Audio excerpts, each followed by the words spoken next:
So, mapagpalang umaga po sa ating lahat. Ako po si Aaron Steven R. Aquino and again, welcome po ulit sa ating 365 Daily Devotions with Pastor Russell Ocampo. So, ngayong umaga po is ipagpapatuloy natin ang ating talakayan para sa ating weekly series na patungkol sa 7 Postures of Prayer.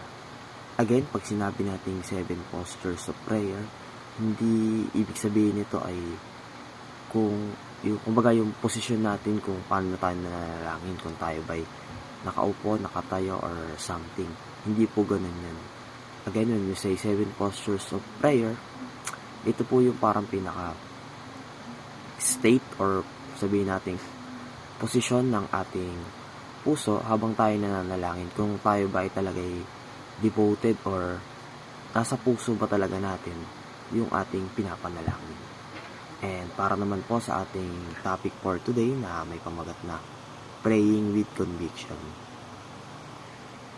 Excuse me po. Now, sabi po dito sa Daniel chapter 6 verse 10, sabi po dito, "Now when Daniel learned that the decree had been published, he went home to his upstairs room where the windows opened towards Jerusalem. 3 times a day, he got down on his knees and prayed, giving thanks to his God, just as he had done before." Or sa Tagalog naman po, nang malaman ni Daniel na lumagda ang hari, umuwi siya at pumunta sa kanyang silid na nasa itaas na bahagi ng kanyang bahay, kung saan nakabukas ang bintana na nakaharap sa Jerusalem. Doon lumuhod siya, nanalangin at nagpasalamat sa kanyang Diyos 3 beses sa isang araw, ayon sa kanyang kaugalian. And para naman po sa ating katuroan ngayong araw verse is, conviction is a strong belief that God answers our prayers. So yung conviction daw po is, ito yung kumbaga may malakas tayong paniniwala kay God na sasagutin or may sagot siya dun sa mga panalangin natin. Kumbaga, nagpipray tayo kasi alam natin na si God mismo yung kausap natin at andoon siya upang sagutin yung ating mga panalangin syempre. Pangalawa naman is, conviction motivates a person to pray consistently. So yung conviction daw po is ang nagbibigay sa atin ng kumbaga motivasyon para kumbaga consistent or araw-araw tayo mag-pray. Kasi nga, dahil nga alam natin na mayroong Diyos na sumasagot sa ating mga panalangin, therefore, namomotivate tayo na palagi siyang kausapin through prayer.